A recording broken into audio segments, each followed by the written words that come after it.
Right now, I think everyone's on mute. That's attending, besides the panelists, who are Marlene, Brad, and Lisa, our expert buyer experts here. And then everyone else in attendance, you're on mute right now, but if you want to chime in, feel free to ask a question. So the goal of today is to help you with any competitive buyer situations that you're in at this time, right? So I can't think of a better time in the market that this is more applicable. So we've brought in, let me start off from left to right here. We have the great Marlene Miller, also known as the, Brad, what is your nickname for Marlene? The Red Velvet Hammer. The Red Velvet Hammer, who successfully negotiated and closed on how many transactions last year, Marlene, on the buyer side? I believe 26 or 28. Woo! Man. 26. So I've 28. Yes. 28 sides. So I would like, if while you're out there interacting with other agents, see if you find anyone else that's done more than 28, because I think she won the last year. I don't know that anybody did more. So awesome. So I can't think of a better person to have here to help you winning in competitive buyer situations. And then we also have Brad Morse. Brad, another great year in real estate and continues to win in competitive buyer situations. As a teaser, one of the stories that Brad will be sharing as an example today will involve a pig and how it helped his buyers win a house. Okay. And we have the great Lisa P. So Lisa P., as you know, just a true pro at real estate. And I know I've asked each panelist to think about one win that they had last year that they could use as an example of where their strategies came into play and worked. I know Lisa's had some good ones last year. One comes to mind where there was an open house scheduled for Saturday, but if you've ever get that alert on the MLS that the open house has been canceled and an offer has been accepted, there's a good chance Lisa P. was somehow involved in that transaction and that her buyers are closing on the property. Okay. So Lisa can get into that deal if she wants. So what I want to do is I'll just start off from left to right here, and there might be some overlap here, but hey, that's okay if that's the case. So we're going to have the panelists go through their top tips to winning with buyers, and then an example. So first, I'll just ask you to start off, Marlene, with some of your top tips, and then we'll have everyone go through their top tips. Then we'll circle back and go through a story of a win that you had. Okay. Then we'll circle back to everyone that's in attendance here for a little Q&A session. And if you have any questions on, for example, like a tip that someone gave, they want some clarification on that, or if you want some more details on a story, the attendees, you're all welcome to chime in the chat or unmute yourself and ask that question. Okay. So let's kick it off with the Velvet Hammer, Marlene Miller. Okay, great. So I would say some tips would be definitely do a buyer orientation. You want to understand exactly what it is that your buyers are looking for, and obviously what they can afford, right? So first, I always say building a house, you need foundation. That is definitely the foundation of where you need to start. And then obviously, when you're writing up offers, a good tip would be to really listen and ask the questions to the listing agent of what's important to the seller so that you can, strategize your offer around those specifics.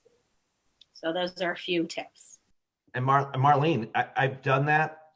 A listing agent seems to share a lot. They're very happy to share. Absolutely. It's amazing what they'll share if you just ask, Yeah. Including what price that is the magic number. Yes. Yep. That's always nice, right? I would say another big piece on that is, if you're writing up an offer and just because your buyers want the house, in the quickest amount of time, what if the sellers, want a buyer that is able to allow them to stay an extra 30 days. So once again, your offer may be pushed to the next because you didn't ask those questions.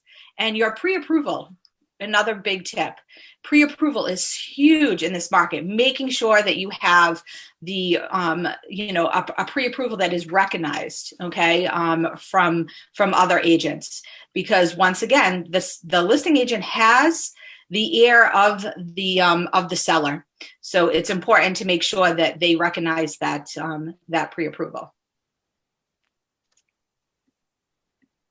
Excellent tips, Marlene. Love it. So I'm hearing just have good communication with the listing agent, build some rapport, and understand what's important to the seller. Mm-hmm. Absolutely. Okay, excellent. All right, Brad, do you want to go through some of your top tips and win in with buyers? Sure. When I'm working with buyers who are, and a lot of them are first-time buyers, so they're not super experienced. So what Marlene said about getting them grounded with buyer presentation is huge. And part of that process is I like to knock out like 5 home buying myths that they may have, because it can definitely color how they're looking at houses. So myth 1 is that they can buy if they own a house, they can buy their house without a new house without selling their house first. I mean, this is an absolute show stopper for buying a house. There's no way in this market, nobody is going to take that offer unless there's a real problem with the house. Contingencies are not good. So get them to sell their house first if they have one. Second one is, some people think that, if I go to the listing agent at the open house, I'll get a better deal. If I go directly, I'll get a better deal than working through a buyer's agent, because they'll pass the savings on, which is, as we know, totally not the case, right? Usually the listing agent gets to keep whatever they negotiate, the entire commission base. So they get to keep that. And plus the listing agent obviously is not looking out for the best interests of the buyer. So we're able to negotiate items included in the sale, a better price, things like that. Something else I've heard, kind of my third myth, is I've heard that I'm going to wait till the prices come down. I think we're on a bubble. Like, everybody is a real estate expert. Everybody can predict the economy, and they'll ask me, what's going to happen? When are the prices going to drop? And I'm like, if I knew that, I'd be a billionaire. I don't know, but I know that the interest rates are low, and people need to live someplace. And if you're going to be there a few years, and there's any dip, you should be able to ride anything out. The fourth thing is that people, they seem to start looking on Zillow without even having a pre-qualification or knowing what their numbers are. And Marlene mentioned this. You really do need to have that budget established, a real budget, not people guessing what they can spend. But you really need to have that pre-qualification or pre-approval, so you know what to look at. It's going to determine what towns you can look at, right? You can look at all the houses in Weston you like, but if your budget is $250, it's not going to go very far. And then another thing I try to get ahead of is the lowballing, right? Everybody wants a deal on the house. I don't want to pay asking price. I want to get a deal on it. And the house just came on the market. It's the first week. I want to get a deal. It doesn't work that way. If the house has been on the market and they have a lot of offers, it's going at asking or above, unless there's a big problem with the house. So you got to kind of get the person's mentality about, it's an aggressive market. You need to be aggressive if you really want to own a house. My number one tip for buying is to use the escalation clause. I can't believe how many agents don't use the escalation clause still in this market. And the buyers feel good about it because it protects them against overpaying in their mind, right? They have a maximum price, and usually it comes in below that, so they feel like they didn't overpay.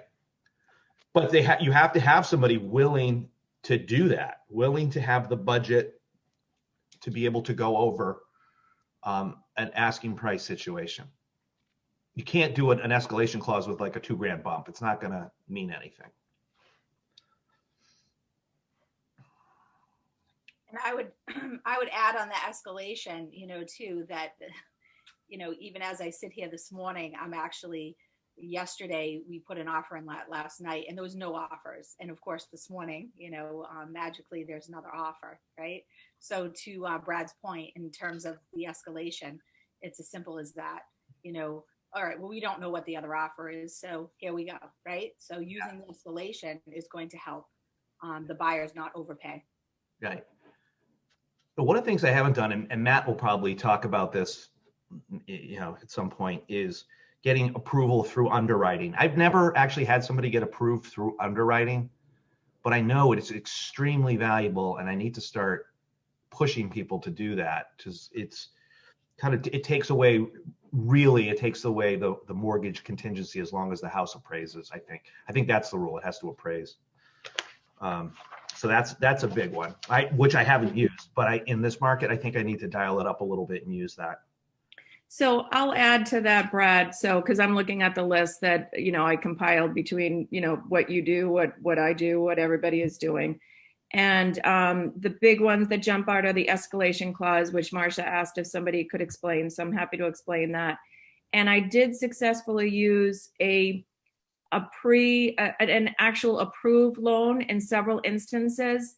There was one situation down the Cape, and it was with another company. I know that Matt says it's difficult to get a buyer fully underwritten in this market with all the refis and stuff. So that might not be an option. I used to use another company.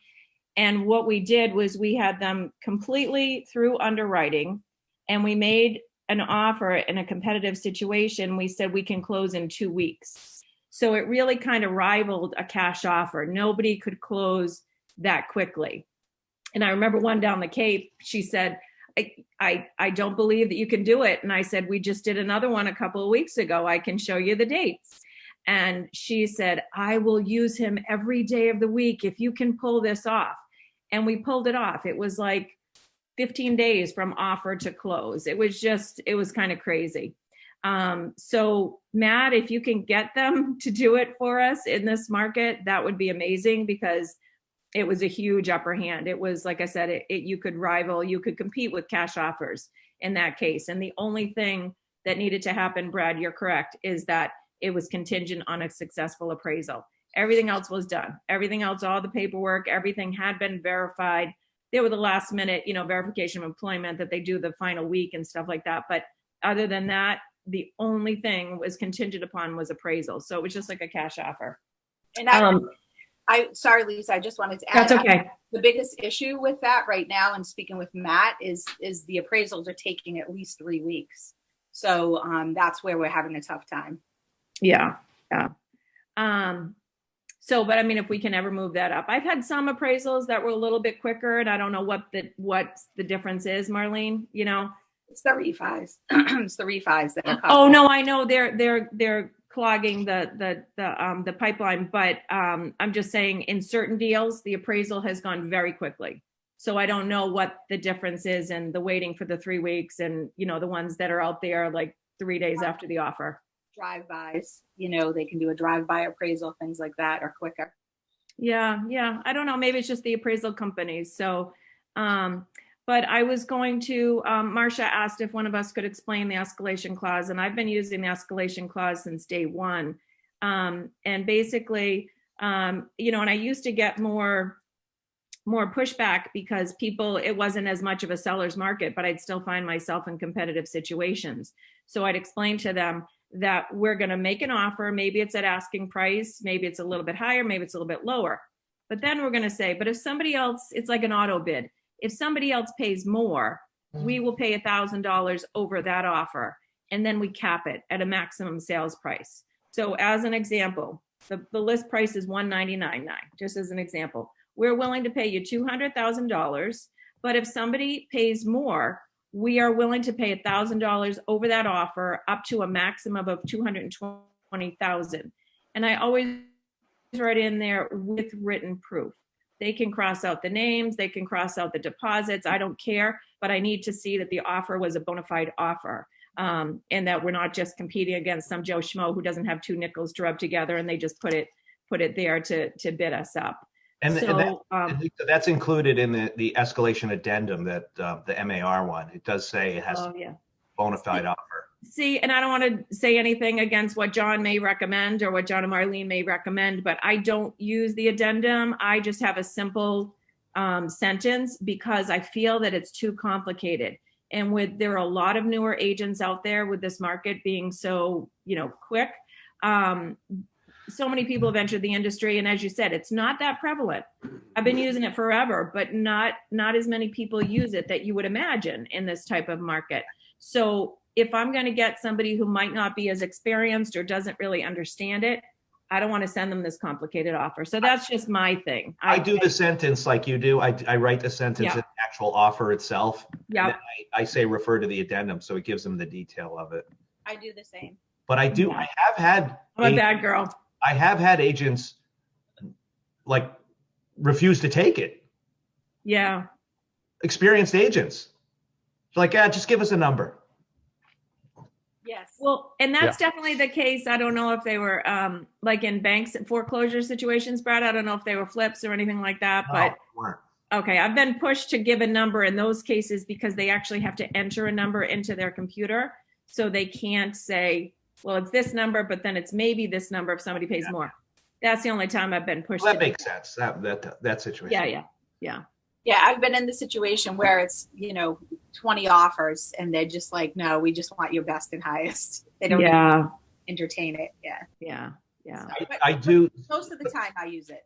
So one of the things I started to do, and I don't know if this came up in one of our Friday meetings or if this was a John thing, competing by not competing, is I don't do kind of the standard $1,000 deposit, and then in an escalation, I don't do the $1,000 bumps. I do bigger numbers, or I recommend bigger numbers, right? Put $5,000 down. Yeah. For deposit. Do bumps of $2,500 or $3,000, or make some separation between you and the other competitors, because if it's $1,000 difference, there may be other things in there that are like, it's not worth the difference. These guys want to close a week earlier. You gotta, I don't know. I like to make the number big enough where it kind of washes away other things that might be in somebody's offer. Yes, it definitely needs to stand out in this market, even that initial deposit. So I can hear John's voice say the biggest way not to compete is don't compete, right? So exactly. Yeah. Give them an offer they can't refuse. I wanted to add one other thing right now is in regards to the timing. So something that I haven't seen a lot of people do, and Brad talked about it a little bit, is maybe the sellers want to stay in the property post-close for a couple of weeks. Maybe they're not ready to close on their other house, something like that. But if I do always ask the agent, but if I don't get an answer or if they're not really sure, I like to show that we are completely flexible for those sellers. We're giving the sellers everything that they want. In fact, the buyers want to allow the sellers to select the closing date. And in the actual date, I put TBD. So I say, the buyers would like the sellers to select a convenient closing date between X and Y. And I usually give it like a month period if the buyers are able to do that. And that just shows them how flexible they are. They will come back and they'll pick a date, or they'll say, you know what? They have so much stuff to get rid of. Could we do a month and a half? I know that's longer than normal, but, so I always show that our timing is completely flexible, even if the buyers are going to be kind of at a hardship in order to do that. If they're willing to offer it to the seller, give the sellers everything they need and want. Absolutely. And I saw Matt chimed in the chat that he said he might have some perspective on this from a lender's point of view. So yeah, Matt, if you have some insight into how to help buyers win, we'd love to hear. Can you guys hear me or no? Yeah, we can hear you fine. All right. So just three things that you guys talked about that I want to just add my perspective. So the quick close that Lisa mentioned, we can definitely close, at least put it on an offer, close as quick as you need to win. Usually what I tell realtors is the normal turn times are 30 to 40 days from application to close. But if you need to win a deal, put quicker. That's one. And 98% of the time will be, I mean, if you put 2 days, I'm not going to be able to make it happen. But if you're going to put 2 or 3 weeks, I'll do everything I can. It's happened in the past. So that's number one. I wouldn't go to that well every time, but if you needed to win a deal. The second thing is getting things approved through underwriting ahead of time. So before COVID, we did have a program that, and I think we were not the only lender that had it, that we could get full approval through underwriting without a property attached. But with the volume that's been happening in the last 10 months, 11 months at this point almost, it's not available to anybody. Even we have the guy who's the number one producer in the entire country, works for guaranteed rate, and they won't even let him do it. There's just not enough underwriters to underwrite. That being said, our underwriting turn times on a purchase are only 24 hours. That's it. So we can get an answer fast once you have an accepted offer. The problem is we can't do it without a signed offer. So it's not something you can put in with an offer, but we'll know quick. That's great, Matt. I'm going to start offering 2-week closings. Thank you so much. Yeah. Go ahead and use it every time. Yeah, that'll be great. Our relationship would go very well if you do that. And then the last thing is the appraisal timing. So Marlene's right. The average turn time right now from the day we order an appraisal to the day we get it back is like 3 weeks. And Lisa's definitely right that it depends on the appraiser. There's appraisers out there that would get it back in 4 or 5 days, and there's ones that take a month. And we can't, as you all know, you three definitely know, we can't choose who the appraiser is. It's a law, unfortunately. Yeah. But we can rush appraisals. It costs a client $200 extra, so on top of a normal appraisal fee. And I think most mortgage companies are the same. So even if you guys don't use me, most mortgage companies do this the same way. It's $200 extra to do a rush, and usually the rush one we can get in like a week and a half-ish. And to Marlene's point, they are doing, especially with COVID, they're doing more and more desktop appraisals where they don't even have to go in and meet the listing agent. And those ones usually go a little quicker too. So you can't do that with FHA, VA, or USDA loans, but you can with a lot of conventional loans. So that was it. Those are the 3 topics that you guys had mentioned I want to kind of chime in on. All right, thanks for that, Matt. Thanks for helping out with that. And one thing that I wanted to just kind of dig in a little bit deeper on what Brad said about you really don't want to have those contingencies in this market, in that you have a house to sell before you can buy, right? That's the number one thing that you want to try to avoid, right? And in this market, you really want to educate your buyers as to how to proceed. And one of the things that you can definitely share is that, listen, the average days on market on a property is at an all-time low. Like the inventory is at an all-time low. So if you can have, ideally, this is the absolute best way to purchase a home in this market if you have another home to sell. And this is exactly what I did when we purchased the home about a year ago, is if you can have your buyers speak with Matt.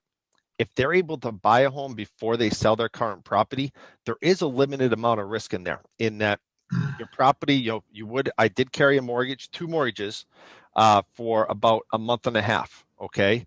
And, that was a little bit scary, right? But I had confidence in this market that my house would sell that I had moved out of. And that allowed me to put an offer in on a home with no contingencies. And when are you in the best power position to get the best possible price as a buyer? It's when you don't have that contingency. If you do have that contingency, you're most likely going to have to come up higher in price. So doing it in that strategy, it can save you as a buyer a lot of money and help you win on the property that you really want. So I think that's a good one. It's just, you got to be willing to take that risk. People are nervous about that, but yeah, you know what you're doing. You're an expert. Yeah, you do. You definitely would have to go through and educate the buyers, and that they would have to feel comfortable with that. So, but at the very minimum, what you want to have your buyers do if they have a house to sell is have it on the market, have an accepted offer, then make it contingent upon them finding a satisfactory home for the property that they're currently in to sell, right?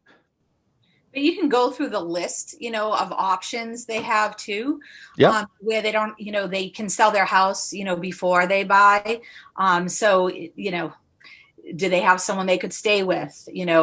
Could they get into a temporary housing for a short period of time? No one wants to move twice. We all understand that. However, sometimes, the outcome outweighs that, pain that you have to go through for a short time. So Yeah. I would say that, those are, it definitely in this market. I mean, I think Brad, hit the nail on the head with that one. That contingency is really tough. Yeah. And I think that's So one of the great. pluses of buying before you sell your current property is that you don't move twice.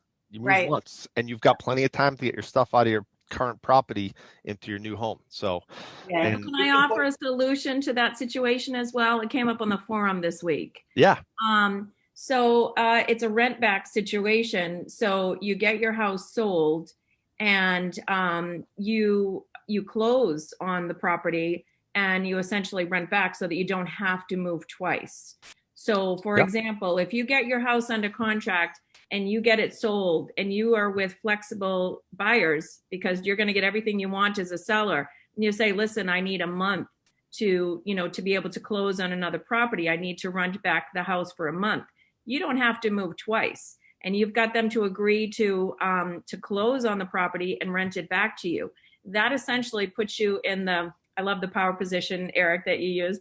Yep. That puts you in the power position, and you can make basically a cash offer or whatever type of loan you had on your other house. You can make a really strong offer and not have the contingency to get the home sold.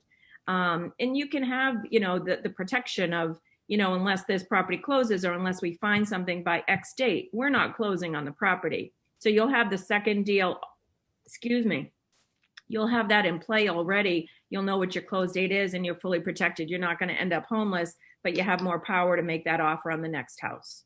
So, and that's something that I did. It was for different reasons. I already owned another property, but I wanted to, I promised my son that he would have his graduation party around the pool, but I was paying 2 mortgages for 6 months. So I closed on my house and then I rented it back for a month. I paid him, I don't know, $2,000 or whatever to stay in the house for another month. And he was quite happy with that because he had to be. There were so many people competing for the house. So in this market, we know the sellers can get whatever they want. And that's something that I think we should start asking for. And it's very, very, very common in California. That's how people make the jump to the next property. They stay in their existing home until the other one is ready to close and they rent it back. So I'm surprised that hasn't taken off more around here, but we may see it more if this inventory continues to be so tight. So we'll see, but I like it. I think that's amazing, right? Because when you sell and then you've got the money in the bank, you are literally now a cash buyer, right? Yep. So and like you said, it's such a competitive buyer's market. You're very likely to have someone agree to that and have a rent to buy back. People might agree to 4 or 5 months right now, Yeah. So it's they'd agree to anything right now. Yeah, absolutely. But so why not ask? It would make the jump really so much easier. Yeah. One of the things I see a lot of now, which is kind of along that line, is that sellers put in a clause that it's subject to them finding suitable replacement housing. So it's kind of coordinating the closing date, but it's not actually staying in the house longer, but it's having more time to actually close, or giving the buyer. The buyers have to be willing to be flexible on the closing date, but the buyers are so desperate. To Lisa's point, they'll take it. They'll do that, and usually the sellers will find a house in 30 to 60 days anyway. So it's just kind of another way to slice it. I did have a buyer the end of the year that it went into January because the seller wanted to, it was in Northborough. The seller wanted, and it was multiple offers. The seller wanted to stay in the house until after the holidays. And it was a good, 60 days additional. And that's how they want it because the buyer was flexible. They allowed that. So you closed 60 days later, as opposed to use and occupancy. Exactly. Yes. Yep. Yeah, you could do it either way, right? And extended close. Yep. Yep. One of the things I haven't heard about so far is, maybe I heard a little bit about it, was the relationship that you build with the listing agent, right? So there's so many offers, and I hear this from John, who and other agents that have listings, is that oftentimes you just get an email that says, please find offer attached and confirm receipt, and that's it. You don't even speak with the agent that put in the offer, right? So I think that's an example of what you don't want to do, right? So if you guys could talk a little bit about the relationship that you build, and maybe any background that you give on the buyers that you're working with, and how that's helped to win deals. Well, I'm just gonna pick on myself for a second. I didn't listen to my own advice yesterday, and I was talking to an agent on a new property. It's going to be very competitive, and while he may have been a jamoke, I wasn't really nice to him. I mean, he was giving me 2 different times. The house is down in the property is down in Provincetown, and he wants me to get there for 10:20. He gave me that time and another time, and I said something about it's a really tiny property, and I'm like, does it have to be accompanied, because that's a lot of people in a small space. So I was giving him too hard of a time, and I realized that later. I actually asked him also if I had trouble getting down there, if he was still going to honor the relationship that I had with the buyers. And he responded back, you or somebody from your office has to accompany the buyer. And I have a friend down there from another company that was willing to pinch hit. So I started to type back, like, that's a little restrictive, or and I was like, Lisa, what are you doing? You're going to ruin it for these buyers. I called him on the phone, and I was very nice, and I told him how excited they were about the property, and he must be going crazy with all the phone calls. And I said, can you work with me here? I'm just concerned about the snow. I'm worried because I'm so far away, and blah, blah, blah, blah, blah, blah, blah. So we got off the phone being much closer than we had started out, because he was kind of a jamoke. But you have to put that stuff aside, and you just killed him with kindness. I was just like, what am I doing? Anyway, sorry about that. You can't let your inside voices out. That's when you call each other up and vent. Filter, exactly. Yeah. Filter. Don't be a jamoke. But if they are a jamoke, you just go along with it. But it's true though, right? If you have a listing and the other agent is this being taped, Eric? Yes, it is. Yep. Okay. The agent's being a jerk. Or is a jerk, and you don't want to work with them, that's not going to help their client get the property, because it's like a 6-week marriage to this other agent. You don't want to be stuck with them, and it's going to be painful for 6 weeks. You want somebody who's going to be flexible, professional. You just don't want to deal with it. So don't be that jerk. Be the good agent. Yeah, and exactly. If you're the buying agent and you don't get it, don't be a jerk after that either. Thank them for the agent for their time and consideration. You never know when it's going to come back to you.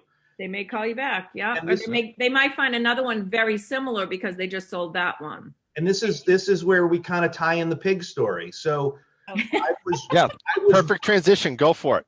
I was runner up. My buyers were runner up on a house. We were second, right? It was a multiple offer situation. We were second by a decent amount, right? They were paid they had a much higher offer. And, but we were very cordial, blah, blah, blah. I got a call, I don't know, like within the week from the agent saying that, the buyer that got the property, found out they can't keep their pigs at the property. And this is in Grafton or something. And, they're pulling out of the deal. They can't have pigs. And I'm like, did they know that going in? And she's like, the agent didn't say anything. The agent didn't know about it. And so the pigs, the first place buyers blew the deal by having pigs, and they didn't want to give the pigs up. So she called me before she put it back on the market. She's like, we'll take your deal. And I said, well, our deal was an escalation deal based on other deals. So we'll go back to our base And so we were able to get it at our base escalation. So we got it a better price than my buyer was willing to pay. But it really was because, you know, I kind of built a little bit of a cordial relationship, and they knew we would close. So it worked out. So you never know. You never know when something's going to come back to you. Stuff comes off the market or falls back. Deals fall apart. Absolutely. Yeah. And there's a lot more buyer's remorse in this market than Absolutely. there has been in the past. If you bid something up, sometimes they do it to get the property, and then they're like, oh crap, what did I do? Yeah, I would tell you that this was in Framingham. I actually had worked with some buyers, and this exact situation happened. I built rapport with the listing agent. We didn't win the deal, but the deal fell apart. The woman called me back, and I was able to, and this was the third offer. Some of you remember I said, oh my God, I lost my touch. Where's my red velvet hammer? I lost it. It was their third time, going up to bat. And, we were strong going in, but Framingham is hot, as we all know. And she called me back. We got it under agreement. And just recently, probably about a month ago, I closed. She referred her mom. Her mom relocated to Framingham. She was out in Malden. And I closed on a property for her mom, as well. So absolutely, building that rapport with the listing agent, you just never know when it's going to come back to you. Was this Diane by chance? Yes, it was. Yeah. So I had done some deals with Diane as well. And I think she had a good opinion of our office, right? That's the other thing. Yes. If you're a jerk, it could screw up other people in the office too. You don't want Century 21 Metro West to be looked at as Lisa said, a bunch of jamokes. Yeah, absolutely. In fact, Brad, I did speak with you on this deal when it came back to me, as well. But you had a deal with Diane. I've had a couple with her since, too. No, she's great. She does a lot in Framingham. Right. So we're building a relationship with one of the top agents in Framingham. Yes, exactly. And I think that's helpful for all the agents, in the office, right? Is that you've got an office that's really well respected, doing good business. So can I add to the rapport? Let's get into the heartstrings. Lisa doesn't have the red velvet hammer. She has the Milford quarry dive. Will you stop it? No. But it's more than just being nice and being cooperative. It's kind of related. But I had some buyers this summer, and we were on our fourth offer, and they really loved this house. And I said, okay, strategy. They were first-time buyers, so of course they always had questions. The list agent is going to be there. We're not going to ask her anything. We're only going to say how beautiful it is. We're only going to say positive things.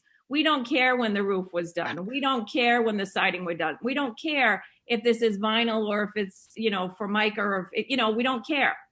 We're just going to be kind about everything. And so I think when as a list agent, when I get somebody who throws me a bunch of questions about the age of the roof, about the age of the hot water heater, which is $1,000 fix, about all these things, I'm like, oh, they're going to be really difficult if they have an inspection. So you give that perception right up front if you ask all those questions. Now, a lot of buyers are going to have those questions. Just assure them that they will get all their questions answered during the due diligence period. The time before the offer is not the time to find all those things out. You want to assume that the condition of the property is as you would want to buy it. And if it's not, you still have a way out as long as you're getting the inspection, which I know we need to have a conversation about inspections as well. Can I add one more thing to escalation? I want to go back to that for one second. So because I've been using that for so long, I used to find a lot of objections to it in the past. And I don't know if you'll still come across people that will feel this way, but a lot of people would feel, gee, we're giving away our position. And hopefully in this market, they do get it. There's not a lot of negotiating right now. They're not really giving away anything. They're just putting in their strongest effort. And the only way that they're going to have to pay that amount is if somebody else pays more than them. So I just kind of, try to make them feel better about that they have to put in their highest investment. Maybe it's, maybe this isn't an issue at all. I just know it was an issue when the custom was to negotiate offers. And right now that is not the custom for the last couple of years. So. I think it's an issue in buyers' minds. I've never had one seller come back and try to negotiate us up to the cap after we were in first place on the escalation. That's good to share. Right. But I Yeah. think if it was a slower market, if it was a different market, Brad, I think that that they may try to come back and do that, and you absolutely don't have to. But it's just different rules. What's that? I said different market, different rules. Absolutely. Exactly. But if it does come up as an objection, you just assure them that the appraisal is going to protect to them. That's all. So I just wanted to make that point. That I just wanted to circle back, to the, having preparation or the foundation with your buyers, so that, even getting into the questions, right? To the questions of their inspections, things at, when they're going to see the house. It starts with the foundation. You have to do that buyer orientation. You go through all of that. You talk about what a home inspection is based on the major items. You have the discussion of, and most listings, they actually have the seller disclosure, the seller description of property on there. So a lot of that information is already answered. So I make sure, that I share that with, the buyers. I mean, they can see it. It's an attachment, but sometimes, they're new, to the experience, so they don't even realize to click on that paperclip, right? So it's our job to make sure that we show them that, but it really, really helps, to prevent, those questions at the showing, if it's an accompanied showing, right, with the listing agent. And it's one of my strategies that I use. It's the strategy to state to the listing agent, I have already reviewed what a major item is, with them. So because their biggest concern is, right, although in this market, I suppose a lot of people are waiving home inspections, too. But if they're not, right, it's one of the strategies to tell, the listing agent that you have reviewed that information with them, so they're not renegotiating, after the home inspection. So I just wanted to add that. And does anyone ever put any terms in the offer about the buyer not to request any items post inspection over this dollar amount? Is that something anybody uses? Sometimes. Yeah, sometimes. I mean, I think in this market, it's, it's one of those things, again, it's either you waive it or you don't, a lot of times people are doing informational purposes only, but, we all know that's still contingent on a home inspection. And, but I have used that in the past, Eric. If I can add to that, Marlene, if you have first-time buyers that absolutely will not waive a home inspection, I do have a couple of things that I suggest to them. And one is to use Warren Home Inspection because they guarantee, as an option, they guarantee a 2-day turnaround. And I've actually had buyers call Warren, book the appointment, and then tell the listing agent, we already have an appointment set up for Wednesday when the offers were due on Monday. We already have the appointment set up for 1:00 on Wednesday, in anticipation of a positive response. And that inspection will be for informational only, and they will not ask for any repairs and da-da-da. So, I mean, you're dealing with a lot of experienced buyers, and I know you're working with first-time buyers too. But if they absolutely will not 100% waive that home inspection, then there are other techniques that you can use. Well, the other one that I think that you beat me out on in Hopkinton was have a contractor come with you to the showing so that they have a cursory review of what, the condition of the property is, and they feel more comfortable making their offer without an inspection. So that's another option. Well, there's a third option too, and that's put a home warranty on it. Yes. So that's going to cover all the appliances, all the systems for a year, and it's I don't know, $685. So it's American Home Shield. Insurance. Yeah, it's cheap insurance to cover for a year. And that's a lot of what the inspection uncovers anyway. Yeah, that's a good one. And another thing that I learned. Oh, sorry, Marlene. No, I was 100% agreeing with Brad. That's an excellent one. Doing the warranty. Yeah. The other thing that I didn't realize was that I learned from Brad was the lead inspection. Waive the lead inspection if they don't have any kids currently under 6 years old. Don't tell them don't ever do a lead inspection if they're planning on having children. but see if they would do that post-closing. And that way they'd have control over it. If they're not going to back out of the deal, if there was any lead, it can be corrected. So, somebody could just decline their offer just because they want to do a lead inspection. So that's how you get around that, is suggest that they do it after they close. All good stuff. The only other one that I have here is, I don't know, where appraisals have been an issue with a lot of offers coming in and being accepted over asking price. Have you guys come into some issues where the home's not appraising? And if so, do you put anything in the offer in that, hey, the buyer can pay so much over the appraised price? Yes. Yes. So, yeah, I mean, I would tell you that that is huge, actually. And I wish Lena was on the call right now. But, multiple offer situation. And I would tell you that what else can you do, right? Clean offer. When you ask the listing agent what it is that their seller is looking for, and they say clean offer. So I would tell you, what is a clean offer? That's a clean offer. You're waiving home inspection. You are also going to pay up to, if the house doesn't appraise, you will pay, the difference up to, and you can put an amount on there.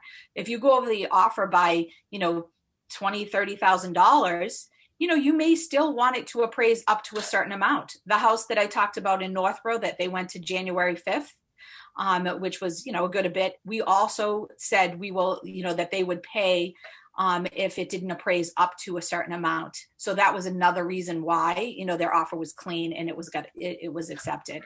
So I'd be interested to hear what everyone else is doing. And maybe Matt can chime in on that, because it's important that they have the reserves in the bank to allow them to pay, because the way that works is, say you agree to buy a house for $120,000, but it only appraises for $100,000. That $20,000 gap, you basically have to bring that 20 grand to the table, and then they're at 100% financing after bringing the 20 grand. So they need an additional down payment to get approved for the financing. So you definitely, and Matt, maybe you can confirm that and talk a little bit about that. No, everything you said is right. Marlene and I just had one that came in 10 grand short in the appraisal. But she's a negotiating master, so she got them to got the sellers to come in the middle. But it was a FHA buyer, and he didn't have a lot of money, so he couldn't go more than $4 or $5 grand above the asking. And he ended up, she negotiated right in the middle. He went 5 over, and I think he had like $30 left over for closing. But he's good. He's closing Friday, and we're good. Yeah. But I think Brad said it, but whoever said it, maybe it was Lisa, I don't remember. Make sure you have those conversations with your buyers up front if they have extra money. If they have plenty of extra money, then sure, the negotiation can be easy. If they're willing, they love the house that much, they're willing to go as far over. If you got 100 grand in the bank, more than your down payment, no problem. But when when you're struggling to make the down payment to begin with, they might not have an option. They might not be able to do it. And they can get a gift, right? I'm assuming, Matt, that's what I think we ended up doing. If it's 4 down, well, so yeah, for that you can, yes. You can. I mean, there's very rare circumstances where you can't. The FHA, if you have a certain credit score, you can't get gifts for things, but it's really, really rare. I would tell you up front. But just confirm the numbers work before that's something that you offer. I had somebody offer to waive their financing contingency for my house. And I said, okay, well, show me the full amount of cash in the bank, because if you don't get your financing, well, the list agent said, well, you get to keep the deposit. I said, I don't want the deposit. I want to sell my house. Right. So the numbers have to work. So before you offer anything like that in regards to the appraisal, check with the lender, check with the buyers, because the list agent is going to figure that out. On the other side of this Marlene thing, right? So say she puts in an offer, it doesn't appraise, and I'm the listing agent, she comes back to me and tries to negotiate down. So before I even accept as a seller's agent an above asking price offer, excuse me, I put in a clause in there about the appraisal. It's not contingent on the appraisal. So if it doesn't appraise, you're coming up with the extra money, and and they're committing to that. Because I don't want to, as a listing agent, I don't want to be involved in a second negotiation. As a buyer's agent, I kind of remain silent on the appraisal piece of it when I'm putting in an offer. And I hope that if it doesn't appraise, that we can get something back, or else the deal's off. We walk away from the deal. Mm-hmm. But I don't want to have to negotiate with Marlene. If she runs up the offer 50 grand just to get it and thinks she's going to fall back on the appraisal, I take that out of the equation. But I don't know if a lot of agents do that, though. I don't see a lot of listing agents taking that out of the equation. Yeah, I do see some people do the you know, it's not contingent on the appraisal. Yeah. You know, I just, because if we do, you know, exercise, and like, for instance, an escalation clause, I will put in the one in Northborough, I put an amount that it did not exceed, you know, for an appraisal. Because they couldn't afford it, you know, they couldn't afford it over that amount if it didn't appraise. It can't be open-ended. Yeah, and Hopkinton actually is the one that I did that on, Lisa. The Hopkinton one, I put an amount, and if it didn't appraise to that amount, they weren't going to be able to, you know, they're going to have to come down, and they did. That house was $26,000. It came in $26,000 less, you know, than the offer price. Yeah, and the reason that you got that is because you waived the home inspection, but not the appraisal. We waived the appraisal. They worked with their lender and figured out how they could afford it no matter what. Yeah. And they took, in my opinion, the wrong risk, because my buyers would have paid more. But the list agent met them. And because they were first-time buyers, they were full of questions. Oh, the list agent is here. She came. Oh, can you tell me when the roof was done? Can you tell me when this was done? Can you tell me what is this over here? And she was so nervous about them. She's like, they're first-time buyers, right? And I'm like, yes, they are, but they're very excited about the house, you know? So if they had taken ours, Marlene, they would have gotten $26,000 more, you know? Well, we did an amount, remember? So we did out for the appraisal. So we were like, they can't afford it over this amount, you know? So they had no choice. So they kind of got the best of both worlds. But to your point, they would have been able to get that 26,000. That appraisal was just insane. Like, I don't even understand how, you know, they clearly didn't know Hopkinton at all. It was tough. But so anyways, so someone asked, I think it was Gina, she's asking about the maximum amount that you can put as a gift, and maybe Matt, you could answer that. For most buyers, there is no maximum. So if it's a conventional loan with, conventional loan in every case, you can get a gift up to the entire amount. This is for a primary residence, by the way. It's different with investment property, so we'll just stick to primary residences. But you can get a gift for the entire amount. If it's a government loan, meaning FHA, VA, USDA. First of all, VA and USDA, you don't need a down payment anyway, so I don't know why you would get a gift. But for FHA, you do need a down payment. And yes, you can get a gift with FHA, but it's a little more. And yes, you can get it for the whole amount, but there's more conditions around it. The donor has to give bank statements, so we have to know a little bit about the donor, bank statement wise, which doesn't happen on a conventional loan. And if the credit score on an FHA loan is under a certain level, it's either 620 or 640, you can't get a gift for the whole thing. You at that point have to bring some of your own money. So it depends on the credit score on FHA. And hopefully that answers everything. And can the gift go towards closing costs? Yeah. Again, there's exceptions. So not everything's black and white with lending, but there's exceptions again with credit score people on FHA. But in general, yes, it can. Okay. Thank you. You're welcome. Okay, excellent. Can I talk about the as-is inspection? Yeah. Because Marlene was saying, and because it's so competitive, like, doing an inspection for informational purposes only doesn't really mean a lot. But it does mean something. I mean, it's still, the way that I write it is, it still protects your buyers, but you still have the option, to get out, but hopefully it will make the sellers feel better if they are willing to allow an inspection. So basically the informational purposes only, I write in the buyers will not be asking for any repairs from the seller.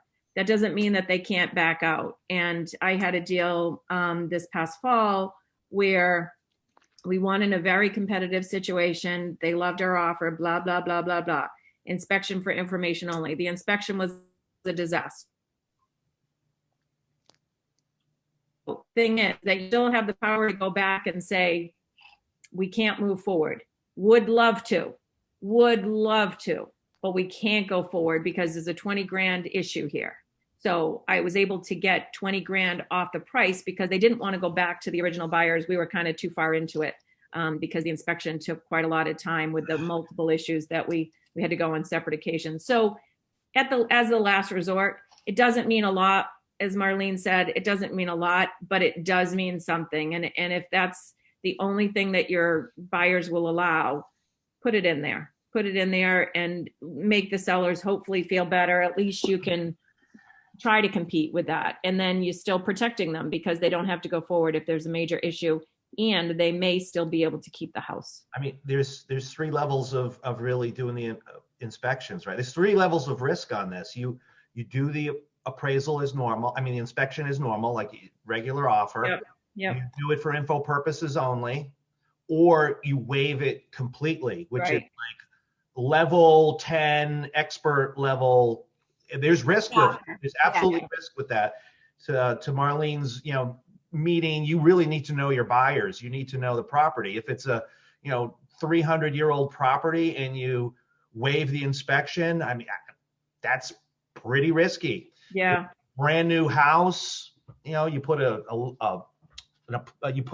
warranty on it, you might feel a little bit better about doing something like that. Right. If they absolutely have to have the house and they don't care, I mean, there's risk. There's risk with it, but there's reward as well. So it just depends on how much, what the situation is and how risk averse your buyers are. But the info purposes only, a lot of the sellers and listing agents, they seem to think, oh, that's great, info purposes only.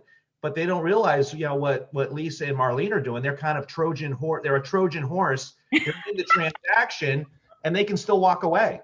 But with a waiving inspection, it's gone. You don't even have that option. And it might not even be walking away. It might be what Lisa did, which was negotiate $20,000 less. She would love to stay in the deal, but she already said that she's not going to ask for any money. So we would love to still buy the house. That puts it on the seller to decide how badly they want to keep her in the deal. Exactly. The last thing I want to, sorry to cut you off, Brad. The last thing that we haven't talked about is, like Lisa was talking about, how her buyers came in and the impression that they made on the listing agent with all those questions was like, oh geez, like this might be a tough buyer to work with, right? So helping position your buyers to the listing agent and even to the directly to the sellers as they relay the offer. Like, you see those offers that come over, like, please find offer attached and confirm that you received the offer, right? What are some tips on what we call pulling on the heartstrings? Oh boy, This is a controversial one. Yes, this is Marcia's going to want to get in on this one. Marcia hates this one. Uh-oh. Are we talking about like having them write a letter? Is that, It's basically, yeah, exactly. Yeah. Do you find that helpful? Is that something you do? I think it's helpful. Yeah. I agree. In certain situations, if it's an estate, if it's a vacant house, the person has already moved on, it's a state, there's certain situations that I don't think it matters. Quite honestly, like an attorney is selling the house. They don't care about the letter. Although, Marlene, I did that on an estate 2 years ago, and I ran into the agent. It wasn't the attorney, actually. It was the agent for an estate sale, and he still remembered it. He still remembered the crayon drawing that the buyer's daughter drew of the house. Yeah, I suppose in that situation it's good, but I just had one that the attorney was selling. So I asked the question. I asked the listing agent. I'm like, what's important? They're like, yeah, a letter is not important. They're like, they don't care. They want the price. They were just honest, but I agree with you. Sometimes, if the listing agent is the one that has, the ear of whoever's selling it, then, whatever it takes, it can't hurt for sure. I've never had it hurt. people, in most sales are not estate sales. Most of them are regular sellers. True. And Well, I've heard of people doing songs, poems. I saw the crayon drawing for Lisa's house, but Lisa didn't care about the crayon drawing for the kid. She was like an estate attorney. She wanted the number. But yeah, I mean, the letters, it So helps. Gina actually just wrote in that she says, my buyer wrote a letter including the dog, and that she is a teacher who sees herself sitting in the office downstairs teaching remotely. The listing agent told me that she had another offer in hand that was more, and That they wasn't wouldn't right. offer because of that letter. There was some I have, negotiated. So okay, I'm ready. I'm ready to comment. Uh-oh. Yes, Marcia, you have the floor. Don't report Okay, it. so my position is, as a listing agent, I do not want to see those letters because it is all about risk management and minimizing risk and the perception of discrimination, so that nobody can ever come back to me or my seller client saying, you didn't choose me because, or you didn't choose us because. Well, they still could, Marcia. They could, because there are crazy people out there, and the sellers could have Googled their Facebook. So, yeah. But if there's nothing in writings explaining both of those parties, then I'm cool. As a buyer's agent, hey, more power to me and my offer and my buyer.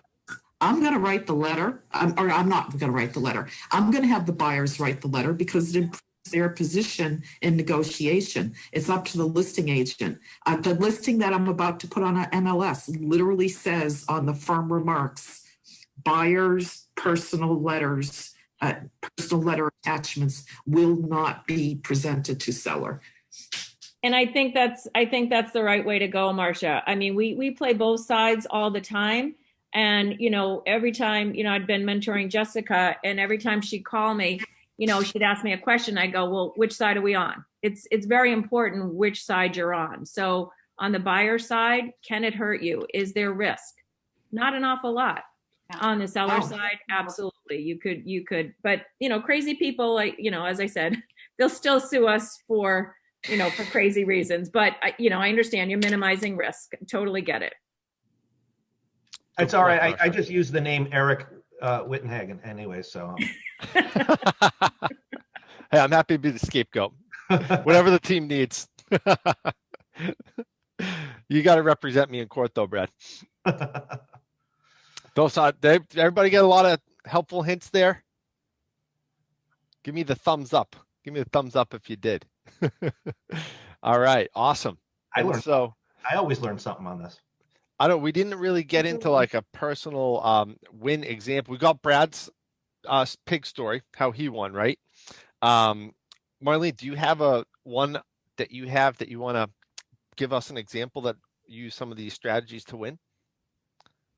Well, I think that, I touched upon a lot of strategies that help win, but the biggest one is really, I always use you have to first listen, right? You have to listen to understand before you're understood. It's extremely important. I say that to myself all the time. As much as, there could be that agent out there that, doesn't necessarily isn't someone that you would probably be friends with outside of this transaction. I just look for, building rapport in the relationship, because it comes back to you, in the end. And I look to how I want, to be perceived as an agent. And I want to be helpful. I want to be, regardless if I don't win that particular deal, I may have another offer, that I put in, and that agent's going to remember. So I would say that that's the biggest thing for me, is that I feel that I keep my process, solid. I don't change my process, when it comes down to the beginning, the foundation. Buyer orientation, has to be had. I have to have a conversation and understand exactly what everyone's looking at. And then I listen to the listing agent, to make sure that I tailor the offer to what the seller is what's most important to the seller. Yep. And 9 times out of 10, it wins. Yeah. Don't just be that agent that just emails an offer without speaking with the listing agent. Right? Oh yeah. Yep. That's a huge mistake. Yeah. All right, Lisa P, do you have an example of? Can I add a little story? I think the one that you referred to. There was an open house set up. I don't think that the showings were deferred until the open house, but I contacted the agent and I said it was very new to the market, and I said I have an offer for you. She says, well, I'm not sure if they're gonna wait until the open house to review. And I said, well, you haven't seen it yet. So she said, well, send it over, and it was done like within a half an hour. They were like, yeah, that's good enough. It was a fantastic offer. So I said, the only thing is we'd like for them to cancel the open house. So I think it's a little bit tricky. If they say they're not going to review to the open house, you might get on the list agent's bad side if you push it. But in this case, it didn't say that. She was undecided. And I just said, well, you have to see how great the offer is before you make that decision. And we were able to take it off the market right away. So I think that's the one that you refer to. Yeah. But, yeah. And you probably already had the inspection set up before you called her. Be like, hey, this is the offer. The inspection's the day of the open house, so you can just cancel it or something exactly. like that. I mean, we did. We had everything, all the items that I tick off, and it was set in it. And I said, we've got the inspection set up in anticipation of a favorable outcome. And the sellers reviewed it, and it was great. And the only other thing I want to say is estate sales, even if the attorney is managing it, sometimes those are the most important to pull at the heartstrings, because there are still going to be heirs involved. And if they hear that teachers want to move into their house and their parents were educators, as in the case of my parents, it's going to make a difference. So don't just, just because an attorney is handling it, don't just say, well, they don't care. And I mean, I'm not saying that the examples that you use that it would have made a difference. It could have been a different situation, but just keep in mind that estate sales oftentimes can be getting rid of the family homestead, and people can be extremely emotional. Yeah, I 100% agree with that. I would tell you that in my example specifically, that's what the listing agent stated, that, the attorney's not interested. Yeah. I just didn't want all the panelists to think that that's the case in every. I think that was more of a legal situation with him. Yeah. So with the heartstrings, great story by Gina too. And I know Xavier recently helped the buyer win in a situation, and Jessica with a letter and communication with the listing agent. So when I was purchasing the property we bought about a year ago, I actually used my BombBomb video app. And I did a little video with the girls, and I asked them, what do you like best about the house? Like, we like the pool. It looks like we can't wait to go swimming.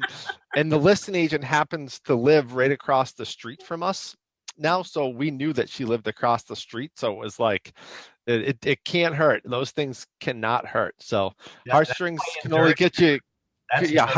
Heartstrings can only get you so much, but hey, if there's something that's a close offer, that can put you over the top, A plug on Friday's meeting this week. I would tell you that I am so excited to hear all these. I don't know who's going to get Relentless Agent of the Week, but as a plug to Gina, she's on my team. She had 2 offers accepted this week based on, really just using a lot of these tips that we just discussed.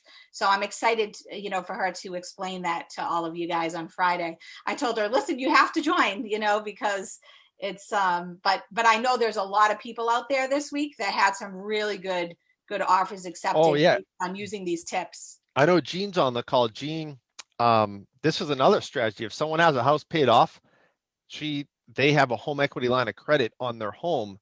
So basically, when you have a home equity line of credit, it's just like you can literally write a check that clears the next day for a house. So it's as good as a cash offer.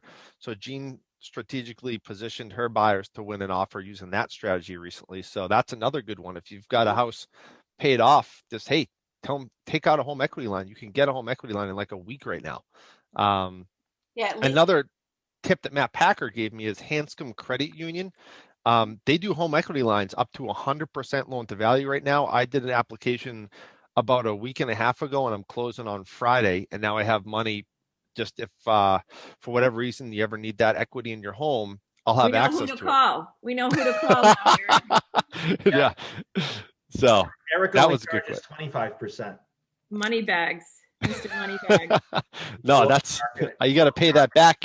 That's a home equity line. If you borrow it, you got to pay it back to the bank. Eric's running a hard money operation.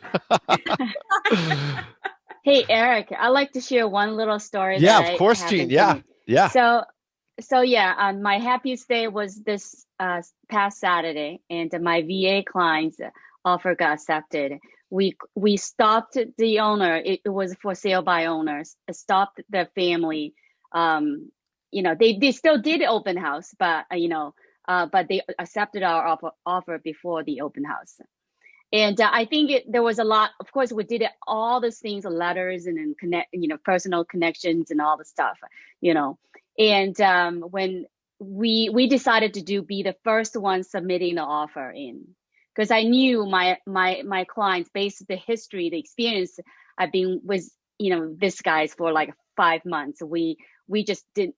There was really no chance for us to win any offer, their offer accepted, and due to this low inventory. So I decided I chat with my clients and decided to do like their best and final offer to be the first offer in. And we submitted an offer like past 9 p.m. And I wrote them a long letter and expressed my clients and their family, whatever. And then also presented them to them myself as a high close rate agent, and I even offer them I will be able to help them to guide them through with all the entire transaction for no charge. And so I think they liked that. And during the time when we went over to see the property, it's a estate sale. And the 3 siblings were there, and we had a lot of good conversations. And they asked me about, safety protocol regarding COVID-19. I gave them all the advices and then plus and more. And then then it was my letter. I sent it over, and in the beginning they they replied me back. They're like, we promised public we're gonna do open house, so we're gonna wait. I was very disappointed, but I did not break the news to my clients until next morning, like 8:30. They called me. And they said they decided, accept my client's offer. They like my clients, and they remember those young couples, and they like them, blah blah. And then they immediately asked me what to do with open house. So I think there got to be a little bit of that too. So that was really really cool. That I feel like I won the lottery.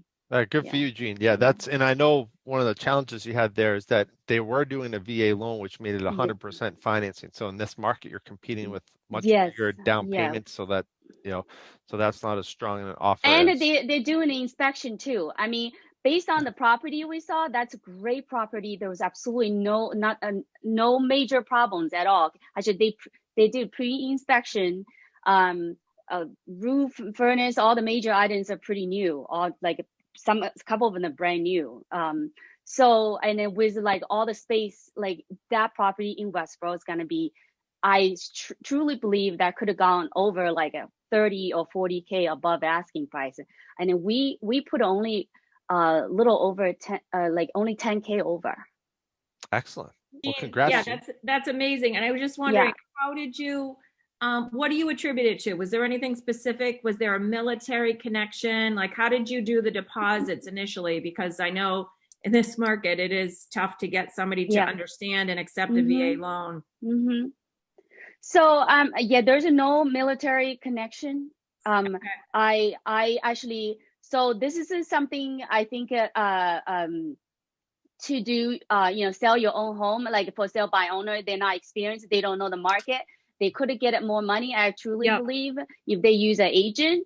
But it's in favor to me, to buyer agent, right? To buyers. If you know That's exactly right. Yes, what it was you a need for to do. sale by So owner. that, Yep. Exactly. So the day when we went out, tour one property, and to end up we found a couple more open houses in Westboro.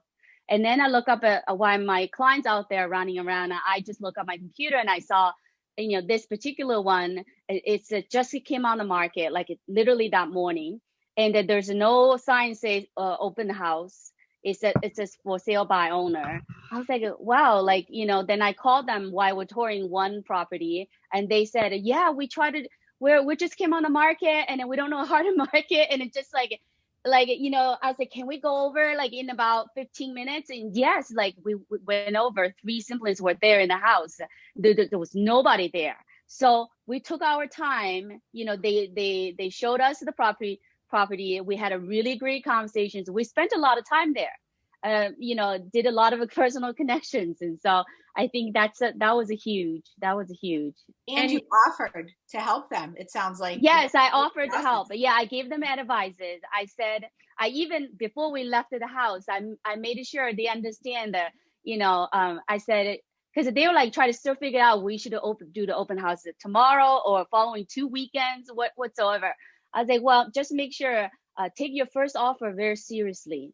Most of the time, those are the most, motivated, most serious buyers, the most legit buyers. And, sometimes the highest offer doesn't mean anything. They'll come back to you after, they could come back to you after inspection, and the appraiser, if it doesn't appraise. So I give them like a couple critical, sort of advices. And so like, I've been trying really hard, like, just understand like what buyer needs and or seller is afraid of it. So I try to insert those in to their mind. I guess that's what you can say. It just you have to win your battle. Can I ask one other question? Yeah, sure. So you just charged a buyer agent commission. How did you handle that with the for sale by owners? So it is on a listing sheet. So that is that. Oh, it was an entry only, Jean? Yeah, entry only. Yes, it's on if it's not, I normally have a form fill up before I go or bring with me when I show the house, and if I meet the owner, I'll have them, or definitely I will verbally have them agree, say this is what you're gonna pay me, and if they say yes, then I'll send a form over. If I don't meet the owner at the property, or if I do, I bring it over, have them signed. Outstanding, Jean. Yeah. So that was like winning the lottery to me. Yeah. Yeah. I mean, that's huge. How long had you been working with them? Since I think September. Oh my gosh. Last year. Yeah. And they were with another agent beforehand for like 5 months. Yeah. Yeah, that was meant to be. That's amazing. That is so tough to find them something in this market. And my buyers were so picky too. Yeah. I almost dropped them. I was like, I don't think if I said, give another month. I don't think I will be able to handle this, because their budget is only like a $500K. Yeah. And in Westboro only. With zero down payment? Yeah. They have put on, well, they were putting down $20,000 down payment, which is like very little for 2%, 3%, But then getting it back at closing. Yeah. And how did you find out, one more time, how did you find out the home came on the market? It was an entry only in MLS? Yeah, it was on MS. Yeah, okay, gotcha. I happened to be just looking at, because I showed them one open house. It was like there was like 20 something cars lined up out there. Okay, and then after we're done showing, I got back home, and then they were just driving around, and they said, oh, there's another open house they'd like to go. Oh, there's another house they look up at their phone. So I was like, okay, let me look into it, see if I can schedule it. And then I found 2 more or 3 more houses came on the market, and I immediately set up an appointment and took them to see, the same day. And then, we put an offer on one of it. Excellent. Yeah. Mm-hmm. All right. Well, I think, we had this go to 11:30. Is there any other questions from the attendees today that anybody has? Okay. Marlene, did you see my question to you? I did not. Okay. I don't think it went to me. Oh, it does say to you, but I just wanted, as a broker owner, do you want to add about waiving an inspection, about how to be careful about how you? Yes, absolutely. So I would tell you that you should never tell your buyer to waive an inspection. You should simply tell them when they ask you what's getting it done, you can tell them that people are waiving inspections and that seems to be getting it done. However, if they plan on doing such a thing, you're not an expert at home inspections, okay? So you need to make sure they understand that. You simply would tell them that, they should probably bring like a contractor with them, someone that knows homes, to the showing if they are considering that. But you should never tell them directly to waive a home inspection. And that's how I handle it. I say, listen, if they say, Marlene, how are we going to get this house? And I would tell them, some people are giving clean offers. And what that means is they're waiving a home inspection. They are, doing appraisals, which they will pay the difference if it doesn't appraise to a certain amount. However, I am not going to tell you, and I emphasize this, I will tell you, I am not going to tell you to waive a home inspection. You need to understand, what that entails if you're waiving a home inspection. And then the we'll go into form, the details.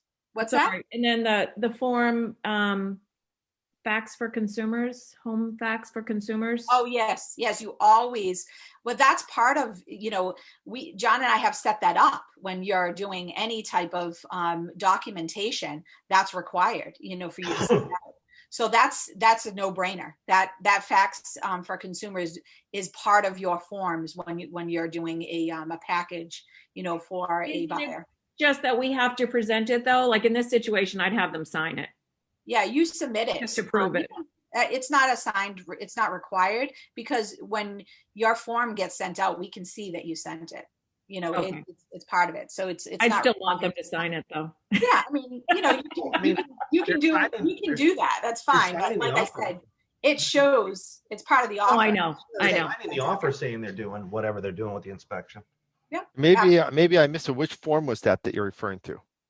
It's the form that's facts for the consumer. It's regarding a home inspection. It's not really a form, right? It's a pamphlet. It's a pamphlet. Yeah, brochure, if you will. Oh, yes. It says home facts for consumers, and it's just about the inspection, Eric. And yeah, I mean, and actually the offer says you have been presented with this. So, and they are signing that. I just like to, just cover my butt a little bit. And I would have them initial or sign that if they decided to waive the inspection. Gina chimed in that it can be. Gina chimed in that it can be initialed now.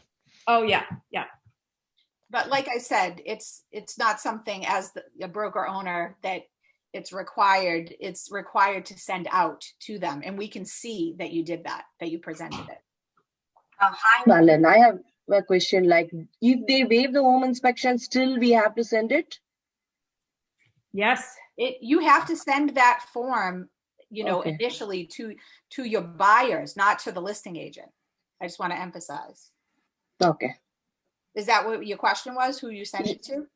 Yes, Marlene. Yeah. That is for the buyer. If they waive the home inspection, also still we have to send it. That's my question. And you said yes. Yes. Yep. You're initially sending that to them. Absolutely. Even if they're waiving it. Yep. Okay. Well, Lika, the reason that I have them sign it or initial it is just as extra protection, because somebody could come back if they have a problem with the house and say, well, you told me not to have an inspection, and that form shows that that's not what you told them. You should never tell them that, ever. No. Okay. Just emphasizing that. You should never tell them to waive a home inspection. Yeah. You should simply just let them know what's happening in the market. You're informing them. Yeah. Okay. Thank you. You're welcome. Any other questions? Thank you, Lisa, for that. Well, unless there's anything else, let's thank all the panelists and everybody that participated today, Matt and Marlene, Brad and Lisa, and everyone that attended today and participated. So thank you so much for attending Winning in Competitive Buyer Situations. And I'm always open to putting these together. I just thought I couldn't think of a better topic in today's market. So, keep the ideas coming. And we're happy to put some more of these together. Let's hear it for Eric. Thank you, Eric. Thank you, Eric. I thank you. Thank you so much. Okay. He needs his own show. He needs his own podcast.